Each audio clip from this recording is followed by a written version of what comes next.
opprimés par eux, mais ils jouent avec la Bible. Ils jouent immensement avec la Bible. Mais l'être humain noir doit comprendre. Nous allons passer au musée du Quai Branly. Et après, nous allons parler et nous allons voir d'autres vidéos d'éclaircissement. Le peuple africain doit maintenant revenir à leurs vraies ressources. Les ressources de leurs ancêtres, les sources de leurs ancêtres. Le peuple africain doit sortir de l'aliénation de la Bible. La Bible n'est pas Dieu. La Bible est un livre écrit par l'homme blanc. L'homme blanc pour détruire l'Afrique. Est-ce que les multinationales respectent la Bible? Est-ce qu'ils respectent la Bible, ce qui est écrit à l'intérieur? Ils s'en foutent éperdument de la Bible. Eux, ils ont besoin de décoller, que l'Europe, les États-Unis puissent se développer rapidement avec les biens du peuple africain qu'ils ont aliéné, le peuple qu'ils ont abruti, le peuple qu'ils ont rendu de plus en plus bête. Car pas mal des peuples africains aujourd'hui, au lieu de chercher leur libération à eux-mêmes, ils préfèrent suivre des charlatans, comme Félix Tshisekedi. Pas mal de gens lui prennent pour un dieu en RDC. Mais au fait, Félix Tshisekedi n'est que l'accompagnateur de Hippolyte Kanambe et de Moïse Katumbi et de Vital Kamerhe pour qu'il y ait plus de massacres en RDC Congo. Félix Tshisekedi n'aime pas le Congo. Il aime que son ventre. Il aime que son ventre. Il aime que son ventre. Félix Tshisekedi ne se soucie pas des enfants dans les champs des mines au Kivu. Il ne se soucie pas des femmes violentées au Kivu, à Goma, au Kasaï, à Beni. Félix Tshisekedi, il s'en fout. Vital Kamerhe s'en fout.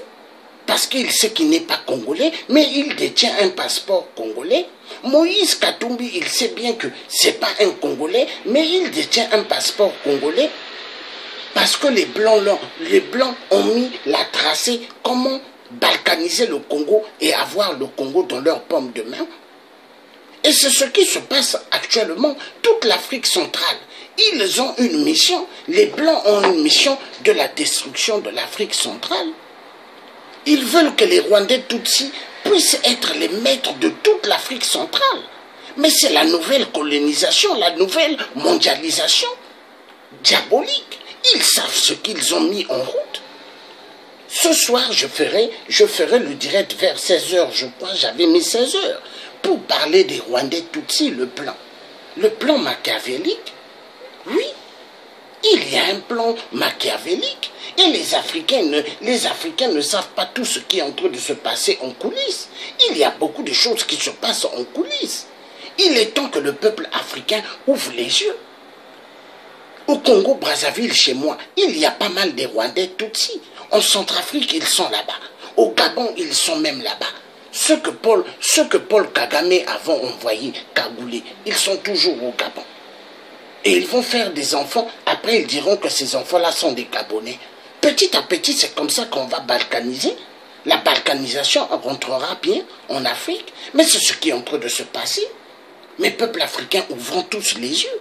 Il faut être maintenant misonga, les yeux grandement ouverts pour comprendre qu'est-ce que les vampires sont en train de faire.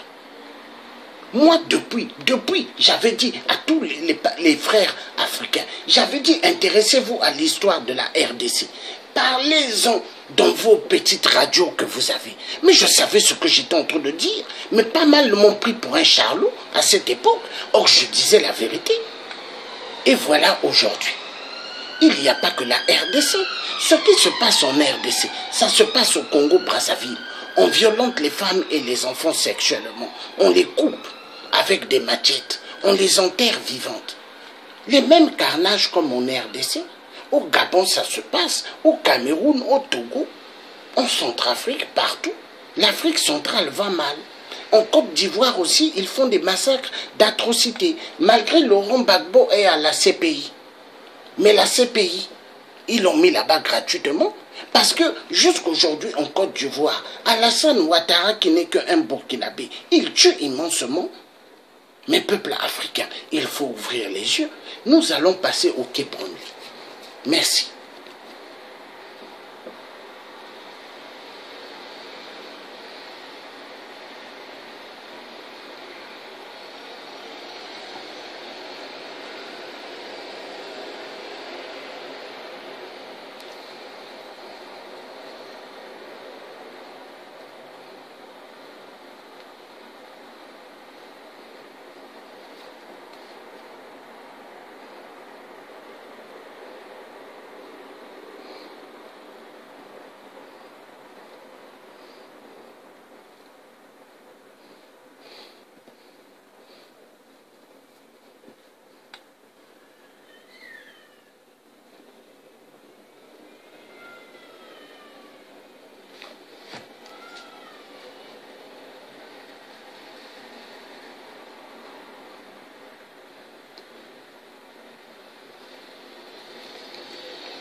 Ah là là là là.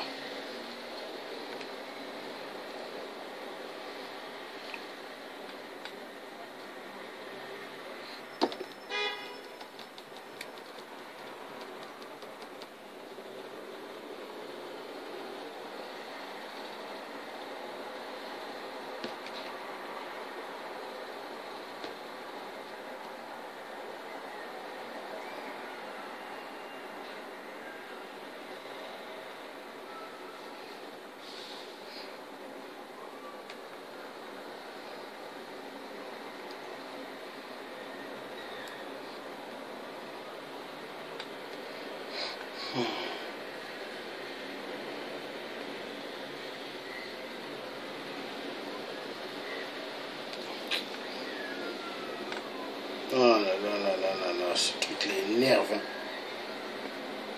C'est énerve ça.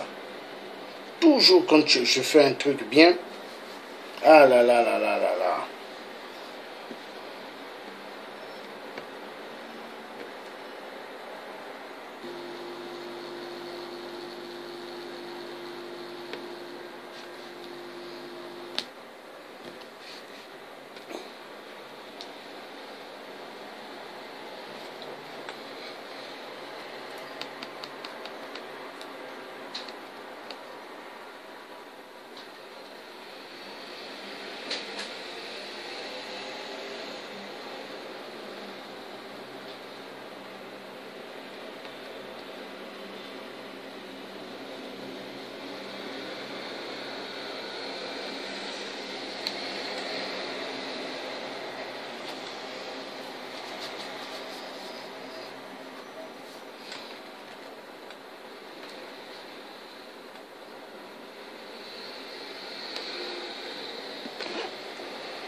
Le musée du Quai Branly se situe au pied de la Tour Eiffel, au bord de la Seine.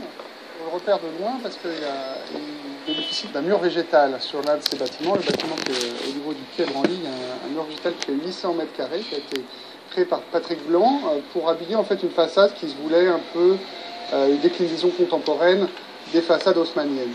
Et ensuite, pour pénétrer dans le musée, on franchit une palissade de verre qui donne dans un jardin assez original lié à Gilles Clément. C'est un jardin qui d'ailleurs est ouvert indépendamment des heures d'ouverture du musée du Quai Branly. C'est un très bel endroit pour se promener. Donc, on arrive ensuite sur le plateau des collections. On est accueilli par cette pièce qui est de notre chef-d'œuvre, la Djenenké des Dogons du Mali. Et ensuite, c'est pas un musée où il y a des salles dédiées à tel ou tel type d'art ou de civilisation. On se retrouve dans un grand espace. Il n'y a pas de salle, il n'y a pas de cloison. Il y a une atmosphère lumineuse assez originale qui est liée à la fois à l'architecture, à la volonté de l'architecte Jean Nouvel, et aussi au fait que les œuvres qu'on expose, qui sont en matériaux dits organiques, c'est-à-dire beaucoup de plantes, de d'arbres, de bois, enfin des choses qui sont très fragiles au niveau à la fois des couleurs et des matériaux. Donc toutes ces œuvres ne peuvent pas être exposées à des grandes intensités lumineuses. Donc ça explique aussi, au-delà de la volonté architecturale, l'atmosphère lumineuse qui règne sur le plateau des collections.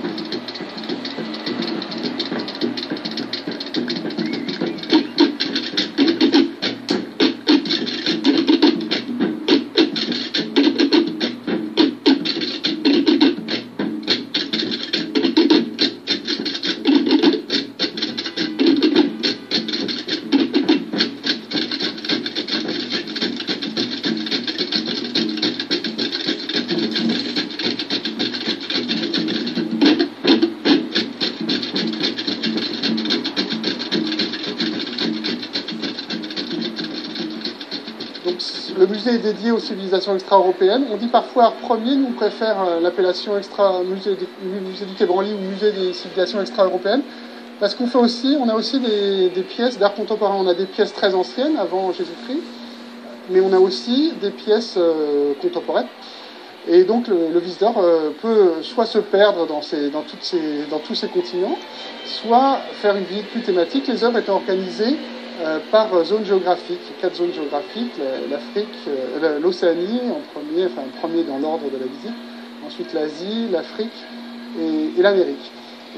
Et découvrir ainsi les 3700 œuvres qui témoignent de la richesse des civilisations, des cultures extra-européennes.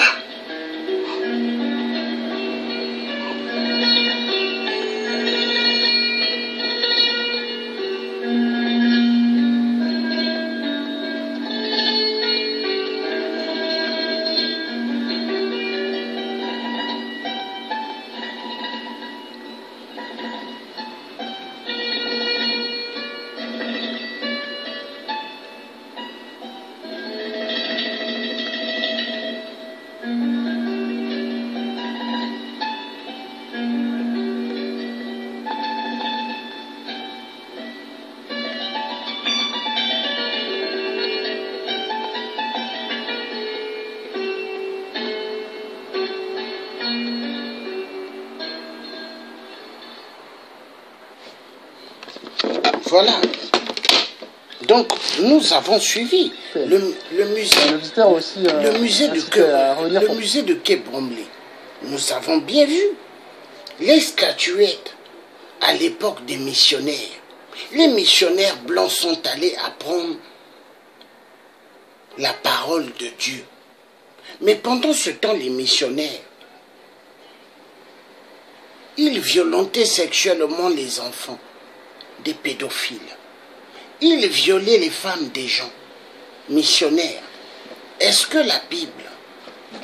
la Bible qu'ils ont amenée en Afrique, est-ce que Dieu leur a dit de violenter les enfants sexuellement et les femmes des gens? Non. Mais les missionnaires, est-ce que ils mettaient en pratique ce qu'ils enseignaient aux gens en Afrique? Non. Des grands pédophiles, les grands pédés, les grands violeurs et les grands voleurs des statuettes. Des masques africains, statuettes africaines. C'est ce que nous voyons maintenant au musée du Quai Branly. Et il n'y a pas que ça. Il y a pas mal de statuettes aux États-Unis, en Espagne, un peu partout. Les Occidentaux, champions dans le vol. Ils ont aliéné le peuple africain avec la Bible pour mieux voler le peuple africain. Et jusqu'aujourd'hui, ça continue. Vous verrez les gens qui sont martyrisés au Kasaï, à Beni, au Kivu, à Goma. Pendant qu'on leur tue, vous avez des gens qui ont des Bibles. Et ils lisent, ils appellent Yeshua, Yeshua, Yeshua. Ils appellent. Mais pendant que eux-mêmes, ils ont déjà Dieu en eux. Dieu, est-ce que Dieu a dit, si on vient avec la machette te couper, il faut accepter de te couper? Dieu n'a pas dit ça. Mais tellement la Bible les a aliénés. La parole de Dieu, soi-disant, les a abrutis. Aujourd'hui, ils ne savent plus quoi faire. Quand les Rwandais arrivent avec les machettes, ils acceptent de se faire couper comme des gibiers. Parce que pour eux, ils se disent, Dieu a dit, donne la joue gauche, donne la joue droite et donne la joue gauche. Grandement faux. Essayez de gifler un blanc. Joue droite. Est-ce qu'il va vous donner la joue gauche? Il va se défendre, il va donner des coups de poing. Ah! Est-ce qu'à ce moment-là, il respecte ce que la Bible a dit? Vous voyez?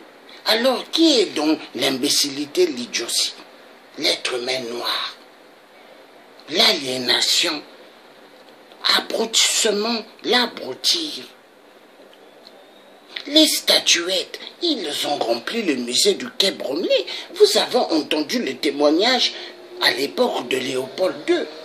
Volez, prenez tous leurs fétiches, allez remplir vos musées. Mais c'est ce qui continue. Aujourd'hui, les multinationales, quand ils vont en Afrique, ils ne vont pas en Afrique pour aimer Kabila ou aimer Paul Kagame ou aimer Sassou. Ils s'en foutent d'eux. Ils savent que ceux-là, ce sont que des serviteurs missionnaires pour l'homme blanc. Et eux, ils prennent ce qu'ils veulent. Peu importe s'ils demandent des milliards, ils vont donner. Mais est-ce que les milliards qu'ils vont donner, ça vaut les centaines des pierres qu'ils vont détourner de l'Afrique? Des centaines, des milliards et des milliards, ils amènent. Et l'homme blanc est content. Maintenant, ils fabriquent des voitures volantes.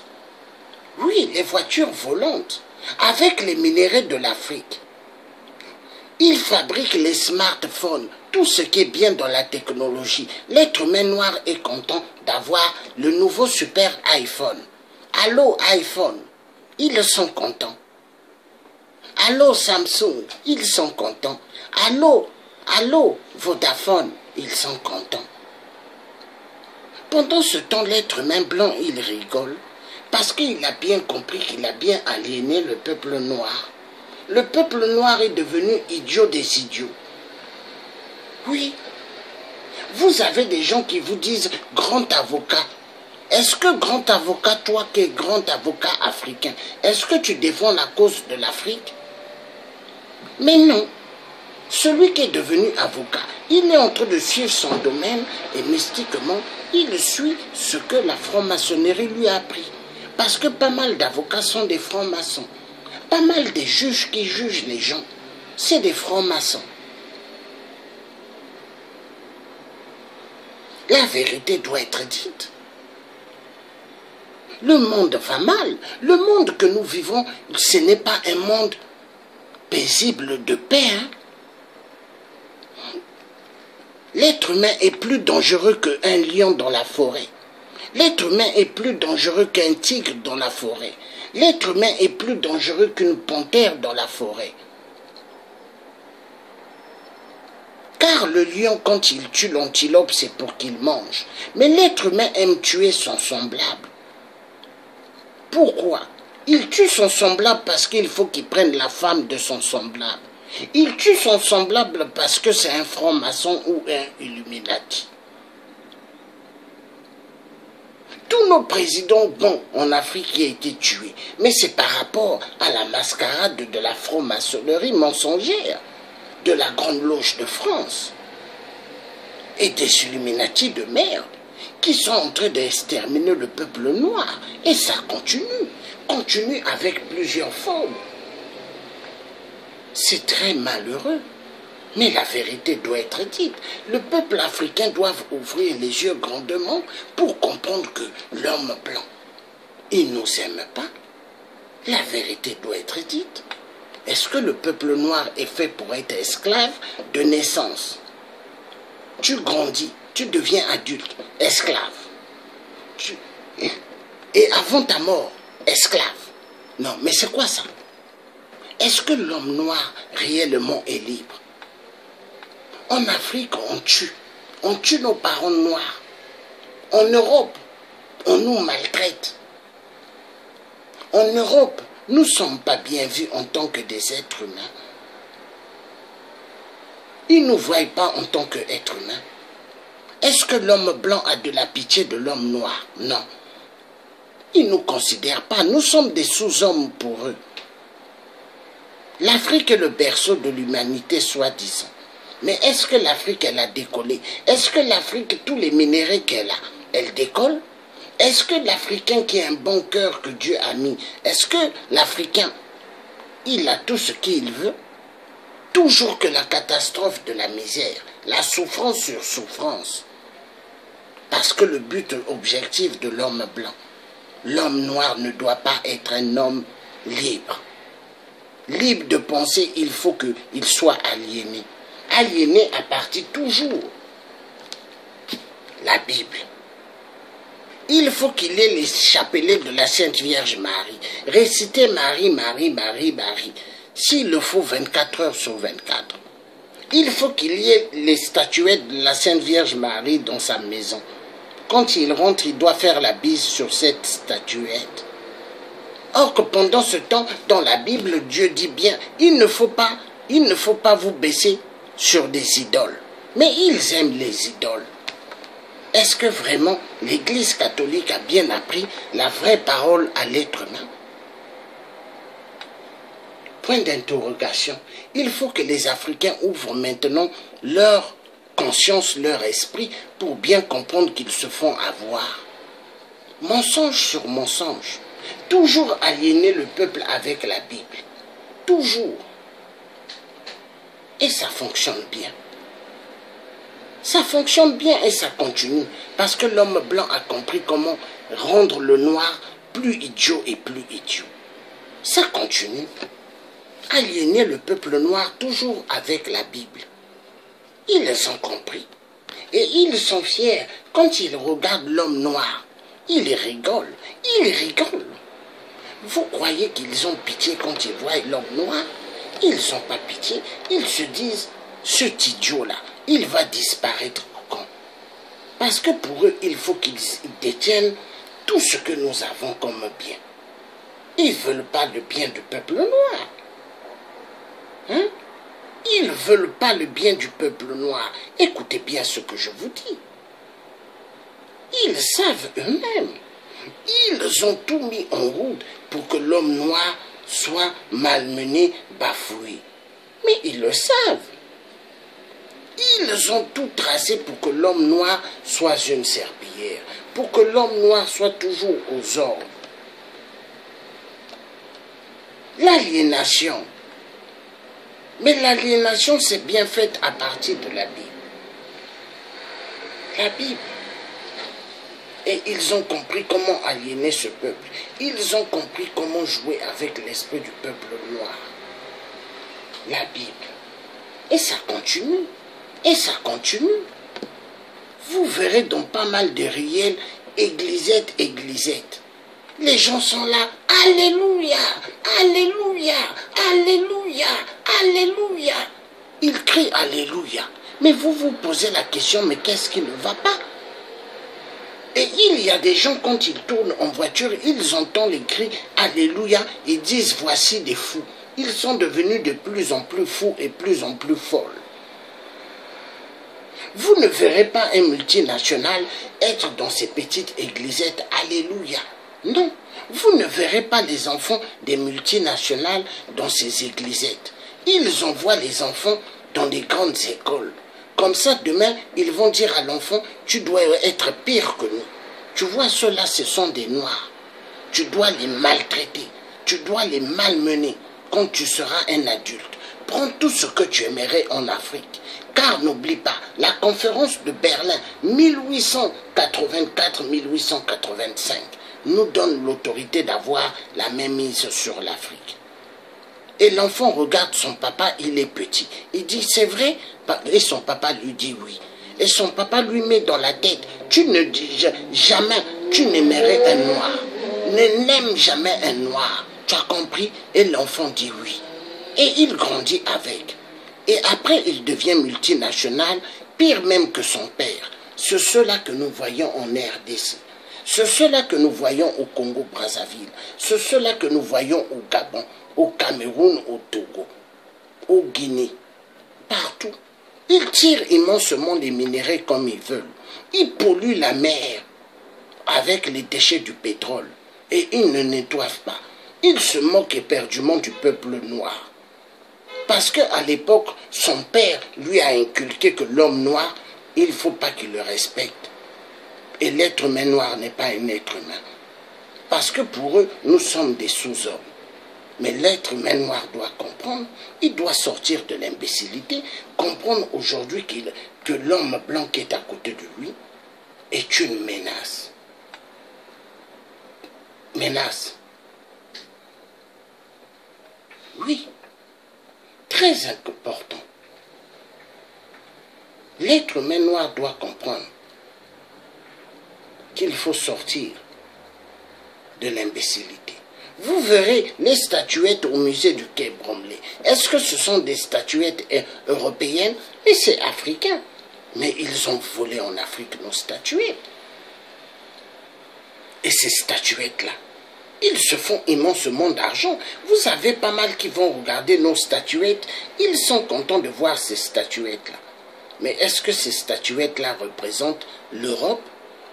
C'est des statuettes de l'Afrique, les statuettes de nos ancêtres.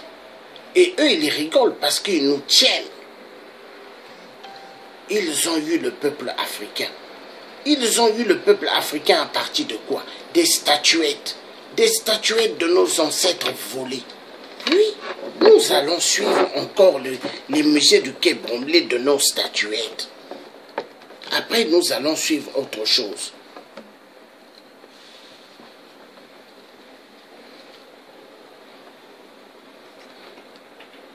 Et de grande valeur, délicatement ouvragé, est formé d'un pendentif représentant un pan, symbole de la félicité et du bonheur conjugal. Il était destiné à une mariée de confession judaïque. La tête et le corps de l'oiseau sont enchâssés d'émeraude, tandis que sa queue, ornée d'un rubis et d'un saphir, se déploie en une constellation de perles fines. Par sa forme et sa technique, ce bijou évoque l'orfèvrerie andalouse et plus spécifiquement grenadine des XIVe et XVe siècles. Il rappelle en particulier ces colliers de la dynastie nasride avec leurs éléments tubulaires émaillés et filigranés au somptueux décor floral qui reproduisait la forme des étuis dans lesquels on enfermait les rouleaux de la Torah. On pense aussi, en observant ces pierres précieuses serties côte à côte, aux joyaux que l'Inde et la Turquie ont diffusés à travers le monde musulman. 5 pièces du même type seulement sont répertoriées et surtout de bleu de lessive importé, utilisé de façon détournée. Sa barbe en fibre et sa couronne en plumes sont probablement des attributs de prestige. Bouche rectangulaire, dans son atelier. C'est un pot. Figure androgyne, le travail artiste en est répandu et recherché des attributs de prestige, probablement des hanches, le kaolin, d'extrait de charbon et surtout de bleu de lessive importé, utilisé de façon détournée. Sa barbe en fibre et sa couronne en plumes sont probablement des attributs de prestige. Ce type d'objet, cubiste avant la lettre, était assez répandu et recherché en Europe dans la première moitié du XXe siècle, car il répondait en partie aux interrogations des artistes en quête de nouvelles formes plastiques. Les yeux proéminents, la bouche rectangulaire, l'assemblage d'éléments disparates, le travail subtil sur les cylindres et la géométrisation des volumes ont attiré l'attention de peintres ou de sculpteurs collectionneurs tels que Georges Braque ou Pablo Picasso, qui, avant 1912, possédait 2 masques Grébeau dans son atelier. Cette imposante sculpture, sévère et majestueuse, est taillée dans un seul bloc de bois. Elle provient de la falaise de Bandiagara, région du pays d'Ogon, où s'était réfugiée une partie du peuple Djenenké après le démantèlement de l'empire du Ghana. Figure androgyne, elle représente un idéal d'harmonie, un roi-femme avec sa coiffure en chignon et sa barbe qui renvoie à l'image de la virilité et ses seins allongés qui rappellent sa condition de mère. Autour du nombril, 2 petits personnages sculptés en haut relief semblent sortir de son ventre dans une attitude déférente, comme pour assurer la continuité du clan tout en se soumettant à l'autorité du chef. Ses nombreuses parures, les incisions gravées sur son corps et son bras levé vers le ciel, laissent à penser qu'il s'agit d'un haut animaux dignitaires, garants de paix et promesses de fertilité en communion avec l'esprit des ancêtres. Le sculpteur a su admirablement jouer sur les lignes de tension, l'équilibre des formes et les reliefs récepteurs de lumière. Les sculptures moumouillées sont entrées récemment dans les collections françaises, bien que le premier contact avec les Européens remonte à la fin du XIXe siècle. Éminent spécialiste de la sculpture mondiale, Jacques Kershach contribua à leur reconnaissance à la fin des années 1960. Dans un pays où le rythme des saisons scande la vie des hommes, les moumouillés vouaient un culte particulier aux faiseurs de pluie, détenteurs de ces figures dites parlantes à valeur d'oracle. Postées devant ou à l'intérieur d'une case, elles étaient susceptibles de révéler l'identité d'un malfaiteur, selon la tradition, grâce au suc d'une plante médicinale que l'on étalait autour de leur bouche. Elles jouaient donc aussi le rôle de gardien et de justicier. Cette sculpture d'une extraordinaire présence est un modèle d'équilibre dans la disproportion, de dynamique dans la stabilité, de tension dans l'utilisation des vides, et révèle la hardiesse du geste de l'artiste qui l'a réalisé. Vous avez entendu, hein? Donc les gardiens, les statuettes qu'ils sont en train de faire voir, c'est des statuettes qui sont au quai Bromley. Et c'est un blanc qui est en train de parler. Et vous entendez? Et tout ce qu'il est en train de dire. Mais ça parle bien que juste pour le bien de l'Europe. Vous voyez, ils savent que les fétiches là, les statuettes là, que Léopold II avait dit, prenez toutes leurs statuettes des fétiches, allez remplir vos musées.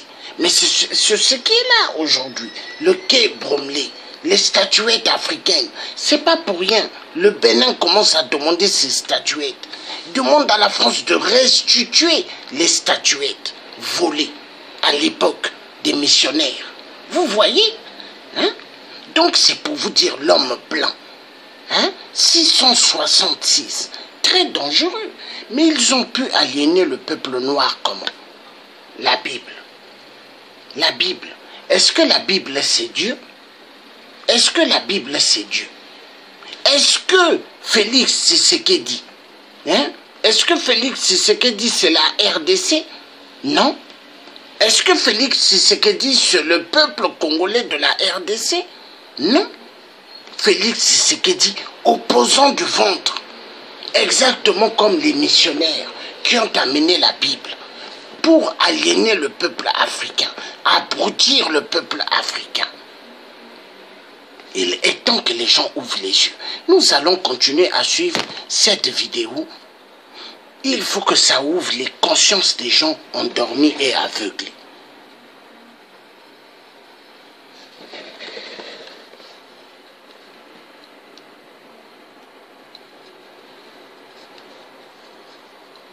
Ah, la vidéo, elle est finie. Elle est finie, la vidéo. Elle est finie. Ok. C'est fini. Bon, donc, là, nous allons... Parce que c'est important. L'être humain noir a été beaucoup aliéné. Aliéné et détruit mentalement et physiquement. Et c'est ce qui est en train de continuer.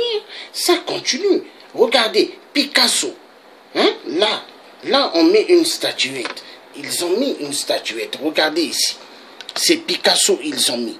À côté, il y a des statuettes africaines. Mais Picasso s'inspire, avec, comment je pourrais dire en français, s'inspirer de l'art de nos ancêtres pour faire des tableaux. Picasso s'inspirait de l'art de nos ancêtres pour faire des tableaux. Picasso n'a pas fait des tableaux avec son intelligence, non, avec l'intelligence de nos statuettes, de nos ancêtres volés. Et c'est comme ça que la France et le reste de l'Europe et les États-Unis se développent, avec la connaissance de nos statuettes qu'ils ont. Il est important que le peuple noir redevienne des peuples normaux. Car Dieu, quand il nous a créés, Dieu avait tout mis en nous intérieurement. Respecte la femme de l'autre. Respecte ce qui n'est pas à toi. Mais est-ce qu'aujourd'hui, en RDC, tous les opposants du ventre, est-ce qu'ils respectent ce qui n'est pas à eux? Ils volent l'argent du peuple et ils laissent le peuple affamé. Ils ne donnent pas de l'eau au robinet, l'eau potable pour le peuple. Les peuples sont obligés de faire des kilomètres pour aller chercher l'eau au fleuve. Toute l'Afrique, c'est une maladie. Aujourd'hui, il n'y a pas de robinet d'eau potable. Tout de suite, je peux aller dans ma cuisine, j'ouvre l'eau potable, l'eau sortira. Mais est-ce qu'en Afrique, il y a l'eau potable?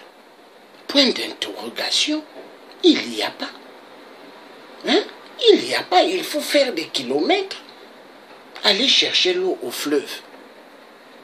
Et pendant ce temps, il y a pas mal de Congolais qui entourent Félix Tshisekedi, le sauveur soi-disant de la RDC. Mais il n'est pas le sauveur de la RDC. Il parle de l'élection avec les autres. Pendant ce temps, on tue à Beni, on tue au Kivu, au Kasaï, à Goma. Toute la RDC, elle est en turbulence. Et Félix parle élection. Est-ce que ça va bien dans sa tête? Il a oublié que son père avait gagné l'élection. Mais est-ce que les Blancs ont laissé son père diriger la RDC? Les Blancs occidentaux. 666. Les mêmes qui ont injecté le père Étienne Tshisekedi pour qu'il décède. Oui, la vérité doit être dite. Ce sont les Belges qui ont tué Étienne Tshisekedi.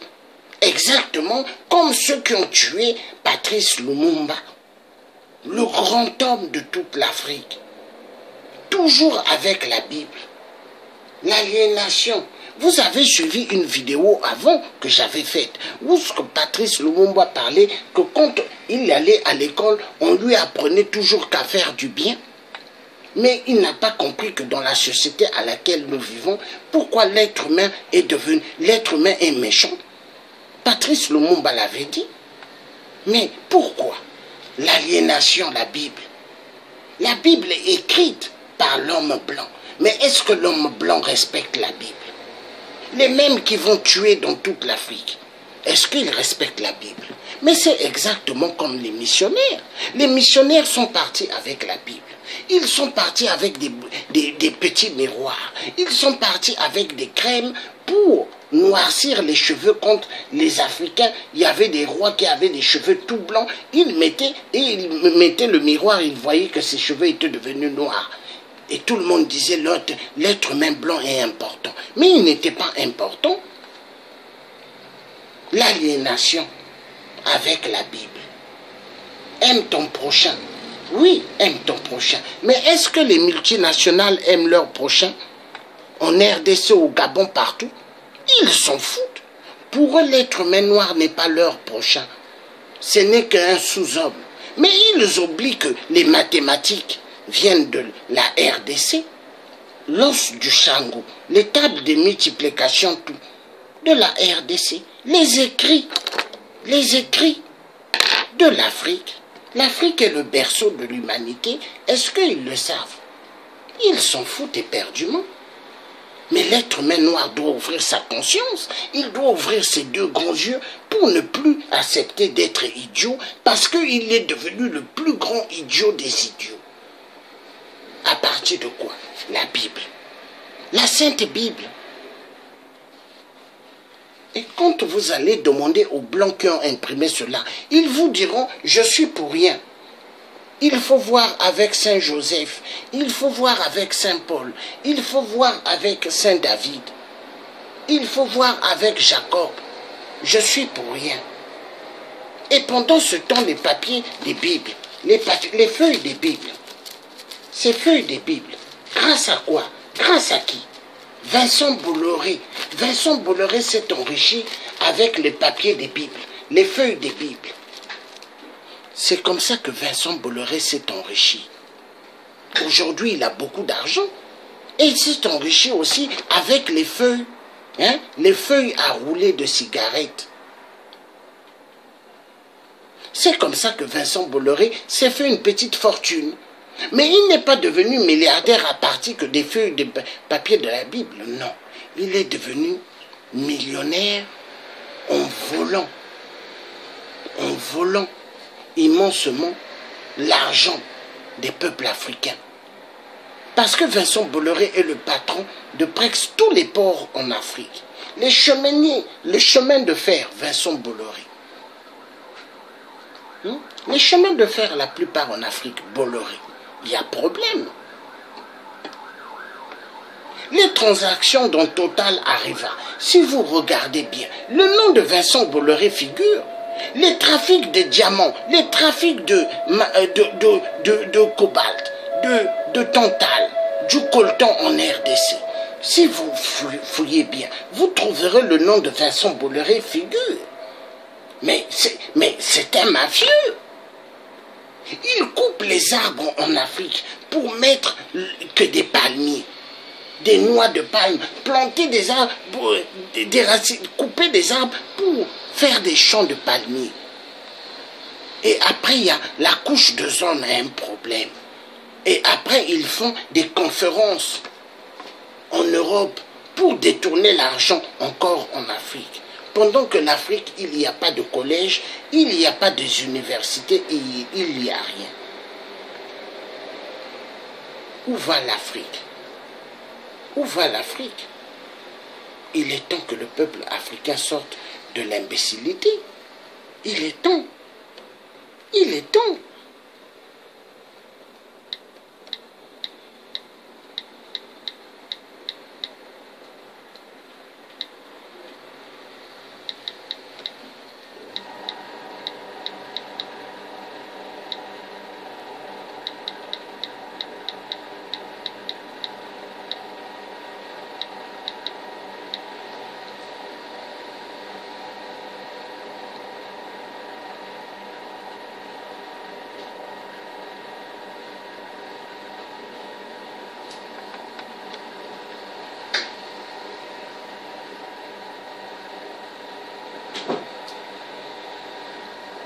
Nous allons suivre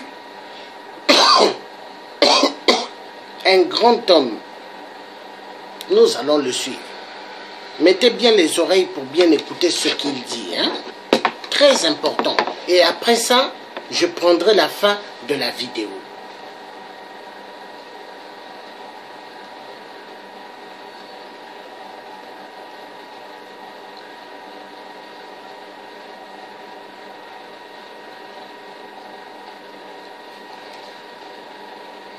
Suivez bien ce qu'il dira dans cette vidéo.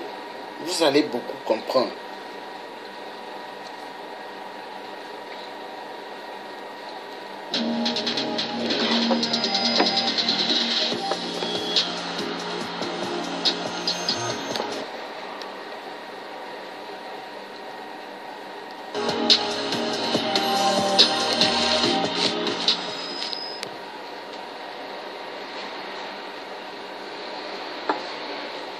Là, nous arrivons à l'homme comme vous et moi. C'est l'homme du milieu. And now we have the man in the middle is the man that we are.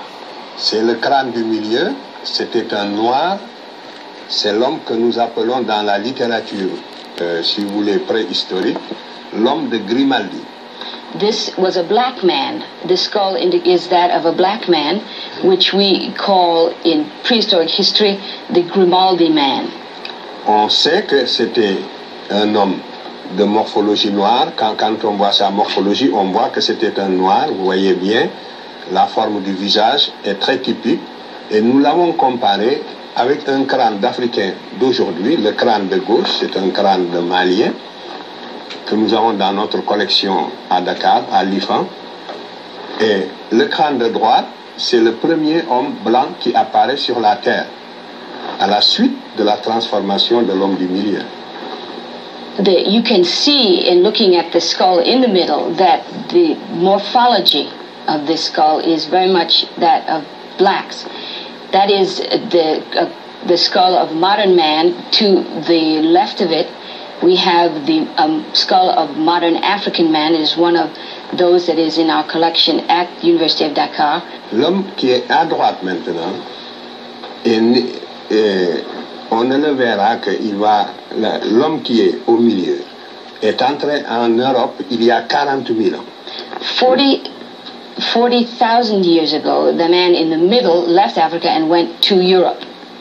Il va vivre en Europe de moins 40 000 ans à moins 20 000 ans, et c'est pendant cette période d'adaptation à un climat extrêmement froid qui est très différent du climat actuel. Parce que c'est pendant la dernière glaciation que la Terre a connu et qui a duré 100 000 ans. Il va donner naissance, donc par mutation et adaptation, au troisième crâne de droite qui est l'homme de Cro-Magnon. The skull at the extreme right of the screen is that of Cro-Magnon man. It was between 40 and 20,000 years ago that the man in the middle left Africa to go into Europe at a time during what is called the final or the last glaciation. The climate in Europe was extremely cold. It was much colder than it is now. And during this period of some 20,000 years, he underwent the adaptation to become what we know as white men. Donc, c'est bel et bien, si on s'en tient sans préjugés, aux données rigoureusement scientifiques, nous sommes bien obligés d'affirmer en toute sérénité que c'est l'adaptation du Grimaldien à ce climat froid qui a donné naissance finalement au type qu'on appelle conventionnellement maintenant le type leucoderme ou l'homme blanc. Le blanc est sorti du noir à la suite d'un processus d'adaptation à un climat froid. Et cela, tous les spécialistes aujourd'hui le savent dans leur fort intérieur, même s'ils ne le disent pas avec autant de netteté. It is very clear to all of the scientists involved in this field, even if they are only able to say it within themselves and unable to say it publicly, that the man that we know conventionally to be a white man evolved from a black man over a period of some 20,000 years of adaptation to a different climate. And if we are to say with any serenity, resting totally on scientific data, that is the conclusion that we must come to. Donc, nous voyons bien que l'humanité, en sortant de l'Afrique et en s'adaptant aux différents climats de la Terre, a donné naissance aux différentes races. Voilà comment les races sont nées. Donc la race est une notion géographique. Si le premier homme que vous voyez au milieu n'était jamais sorti de l'Afrique, il n'y aurait pas eu de différenciation raciale. L'humanité serait homogène et noire.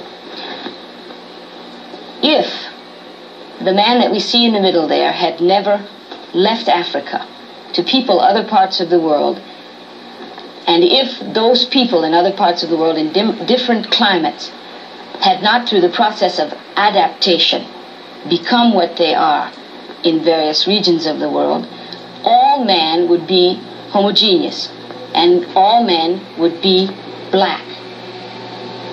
Le reste de la Terre n'aurait pas été peuplé, serait désert. Et il y aurait eu une seule humanité noire cantonnée en Afrique. Et le reste de la Terre ne serait pas habité. If that man had not left Africa, the rest of the world would have remained a desert, would never have been peopled. Donc, voilà, vous voyez donc que j'ai répondu à la question que vous m'avez posée en demandant où se situe le noir dans l'évolution de l'espèce humaine. Je vous réponds qu'en toute rigueur scientifique, le premier homme de la Terre était un noir qui va se différencier pour donner naissance aux autres races. Voilà la conclusion à cette première question. Vous avez entendu Tonta Diop, hein? Tonta Diop, ce qu'il a dit. Hein? Le premier être humain était un homme noir. Et si le noir n'était pas sorti de l'Afrique, il n'y allait pas avoir ce qu'on appelle l'homme blanc. Mais l'homme blanc est venu grâce à l'homme noir qui est parti immigrer ailleurs. Hein? Mais est-ce que l'homme blanc aujourd'hui, est-ce qu'il respecte l'homme noir? J'aimerais que vous me répondiez. Est-ce qu'il respecte l'homme noir? Non, il ne le respecte pas. Pourquoi? L'aliénation. Il a aliéné l'être humain noir avec la Bible. Et ça continue. L'homme noir est le premier être humain. Je l'ai toujours dit. Et il y a des blancs dans le gouvernement du président Emmanuel Macron qui savent que l'homme noir est le premier être humain. Moi, j'ai causé avec certains blancs qui le savent. Mais on maltraite l'homme noir. Regardez les migrants. Les migrants. Regardez comment ils sont en train de les faire la guerre aujourd'hui en France. Regardez. Mais ça doit ouvrir les yeux des Noirs français. Ils doivent comprendre que l'heure, elle est grave. Parce qu'en Afrique, on tue. Ceux-là, ils ont fui l'Afrique parce qu'il y a des dictateurs. Comme Félix Tshisekedi. Hein? C'est un dictateur. C'est un homme de ventre. Félix Tshisekedi n'aime pas le peuple de la RDC. Il aime son ventre. Et il aime le ventre de sa femme qui est rwandaise.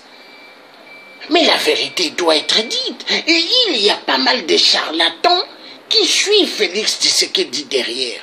Au lieu d'être là pour le peuple, la libération du peuple. Est-ce que Patrice Lumumba qui s'était levé, est-ce qu'il était là pour Mobutu? Il était là pour le peuple de la RDC, le peuple de toute l'Afrique. Ils ont sacrifié Patrice Lumumba. Et aujourd'hui, pour Félix Tshisekedi, qui est content des œuvres qui se déroulent au Kivu, au Kasaï, à Goma, à Beni, il est content parce que là-bas on tue.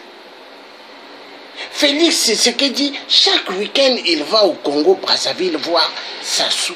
Sassou devient son professeur. Sassou devient sa petite copine ou son petit copain. Mais oui, la vérité doit être dite. Il va faire quoi chez Sassou? Sassou qui a fait Mbataïa Mukolo. Mbataïa Mukolo à nos frères et à nos sœurs de la RDC. Mais la vérité doit être dite. Nous allons suivre Anta Diop ce qu'il dit sur l'être humain noir. Mais les Africains doivent ouvrir leurs yeux.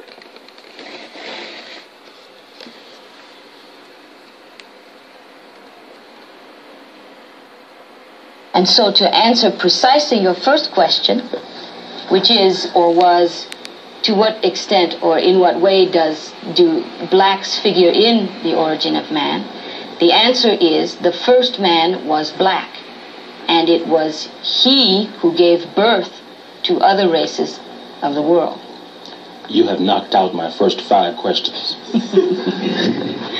Vous avez annulé la nécessité de poser les 5 premières questions. Si, il faut les poser parce que j'avais des choses, j'avais noté mentalement des choses auxquelles je voudrais répondre. Même poser-les rapidement. You must still ask them, even if you do it quickly, because he has reserved other information in response to them. Why was it not possible for mankind to have been born in many parts of the earth? Pourquoi n'était-il pas possible que man soit né dans quelques centres dans le monde? Justement, quand les études de paléontologie humaine n'étaient pas encore assez avancées, il y avait 2 théories qui s'affrontaient. When human anthropology had not quite evolved to the extent that it has now, there were 2 theories that kept confronting one another. La théorie selon laquelle l'homme est né en un seul endroit et s'est différencié pour donner naissance aux autres races, celles que je viens d'exposer, avec ses défenseurs. There was the theory that he has just explained, that man was born in one place and became different as he peopled other parts of the world. That theory had its defenders. Il y avait une autre, cette première théorie, c'est celle qu'on appelle toujours la théorie du monogénétisme, c'est-à-dire d'une seule origine de l'espèce humaine. This is called a monogenetic theory.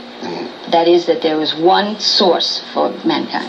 Il y a l'autre théorie maintenant, comme opposée, qui voulait que certaines conditions étant réalisées, qu'il ait existé un homme né en Afrique, un autre homme né en Europe, un homme né en Asie, donc l'homme aurait connu l'apparition de l'humanité, serait le résultat, si vous voulez, de plusieurs centres. L'homme, l'origine de l'humanité aurait connu plusieurs centres. Et on appelait cette théorie la théorie du polycentrisme, ou du polygénétisme. The second theory is that of is a polygenetic theory, which believes or contends that man was born in Africa and also in Europe and also in Asia. In other words, that there were several locations in the world where man finds his origin. Et que d'ailleurs, c'est cela qui pourrait expliquer leurs différences. And it is that explains their differences. Alors, cette théorie était même la théorie du sens commun. Je ne dis pas du bon sens, mais du sens commun. C'est-à-dire, il paraissait a priori, au premier abord, plus normal qu'il ait existé un homme au niveau de chaque continent. That theory has made a certain amount of sense. Not that it made good sense, but it made a certain amount of sense. It would explain that there are different peoples in different parts of the world with different characteristics. Mais lorsqu'on y regarde de près, il y a deux faits qui sont venus infirmer cette théorie. But under closer scrutiny, there were two things that made this theory fall apart more or less. D'abord, la nature ne passe jamais deux fois par le même point dans son évolution. The first is that nature never strikes twice in its evolution. It doesn't ever hit the same place two times. Nature doesn't create twice the same thing. In the animal kingdom... the same being. The same being. In the animal kingdom, you can see that throughout the evolution of animals, a being was created, and it either disappeared or changed somewhat, or a new being completely was created, but never the same being twice. And to remain strictly scientific, it doesn't make common sense to say that man was created twice. D'autre part, la recherche préhistorique a prouvé maintenant que c'est la thèse qui paraissait la plus invraisemblable, qui a triomphé maintenant au niveau de tous les scientifiques. Tous les hommes maintenant savent de façon certaine que l'homme a une seule origine, et que c'est dans cette même région du Kenya. Parce que c'est là que nous trouvons, si vous voulez, tous les stades antérieurs. Tous les stades antérieurs. It is in this region, that is this region in Kenya, where we find all of the most ancient evolutionary information.